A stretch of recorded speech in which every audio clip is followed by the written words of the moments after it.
आगामी नगर परिषद निवडणुकीत प्रभाग क्रमांक 13 मधील काँग्रेस उमेदवार फरकुंद अली हमीद अली सय्यद आणि प्रभाग 10 मधील शेख रैसुद्दीन शेख रोफोद्दीन यांनी लोकविकास आघाडीचे नगराध्यक्ष पदाचे उमेदवार राजकिशोर पापा मोदी यांना जाहीर पाठिंबा दिला आहे।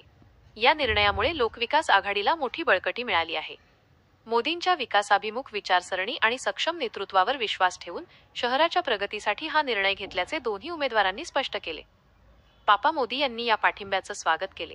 शहराच्या विकासासाठी सर्वपक्षीय सहकार्य महत्त्वाचे असून पाणी, रस्ता, स्वच्छता या मूलभूत गरजा आणि रोजगार निर्मितीला आपले सर्वोच्च प्राधान्य असेल असे त्यांनी सांगितले। या पाठिंब्यामुळे संबंधित प्रभागांमध्ये उत्साहाचे वातावरण असून आगामी निवडणुकीत हे निर्णायक ठरू शकते अशी चर्चा आहे। 13 नंबर वार्ड में से बोल रहा हूँ। मैं कांग्रेस से था पहले उम्मीदवार। अब मैं प्रवेश करा हूँ पापा सेठ के इसमें, और मैं खास जो है बीजेपी को सपोर्ट नहीं करा, क्योंकि मैं पापा सेठ को सपोर्ट करना चाहता हूँ। इतना बोल के मैं अपना बीजेपी को रोकने के वास्ते मैं खास पापा सेठ को पाठिंबा दिया हूँ।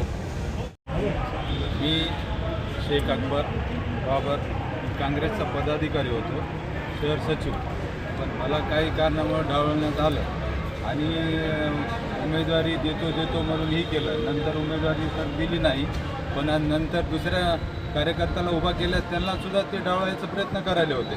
त्याच्यामुळं कसं आहे, आता सध्या काँग्रेसमध्ये पापामध्येचं वर्चस्व एवढं असून आता त्यांनी आमदारकी सोडून नगरपालिकेत यायची काय गरज होती? हां, तिकडं तर तिकडंच राहायला पाहिजे ना।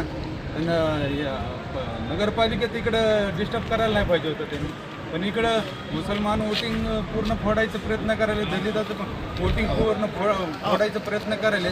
त्याच्यामुळं आम्ही बाबासेठला पाठिंबा दिला, कबळशीचा पूर्ण प्रचार करणार आणि बाबासेठला नगराध्यक्षच बनवणार 101%। जाहिर पाठिंबा हमने दे दिया। वार्ड नंबर 10 से मैं ठहराता हूँ कांग्रेस पक्ष से।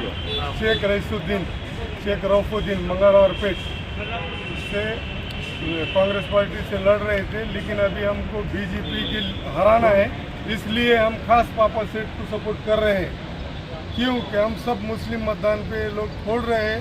हर समाज पूरा लेके हम दलित, मुस्लिम, मराठा समाज जो भी है सबको लेके, हमारे महल्ले के और पूरे अंबाजोगी शहर में हम सबको लेके पापा सेठ को पूरा नगर अध्यक्ष के पद से जिता के लाना है। 100% काम हम यहाँ करेंगे अभी पूरा, और आखिर तक साथ में ही पापा सेठ के रहेंगे हम आप। और अब इसके पहले भी नहीं गए थे, कुछ लोग रहते दिशा भूल में। हाँ, धन्यवाद करता हूँ। और पापा सेठ का हम समर्थक दिल से पूरे माप के साथ, और हाँ वोट देंगे पूरा, कबशी को वोट देंगे सब मिलकर पूरा।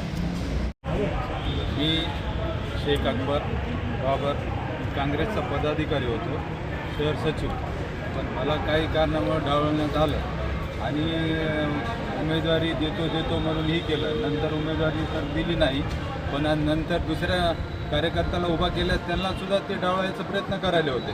त्याच्यामुळं कसं आहे, आता सध्या काँग्रेसमध्ये पापामध्येचं वर्चस्व एवढं असून आता त्यांनी आमदारकी सोडून नगरपालिकेत यायची काय गरज होती?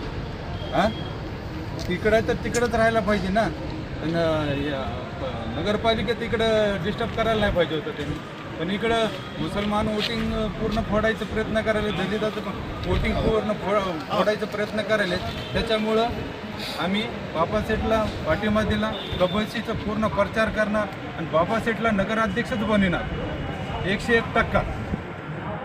आघाडीचे आमचे जे काही उमेदवार आहेत त्या उमेदवारांना आज काँग्रेस पक्षाचे अधिकृत उमेदवार असलेले वार्ड नंबर 10 मधले रईस भाई आणि त्याचबरोबर वार्ड क्रमांक 13 मधील फकरुद्दीन भाई या दोघांनीही आज काँग्रेस पक्षाच्या उमेदवारीची माघार घेऊन आज आमच्या पक्षाच्या त्या ठिकाणच्या उमेदवाराला आणि नगराध्यक्षाच्या उमेदवाराला पाठिंबा दिलेला आहे।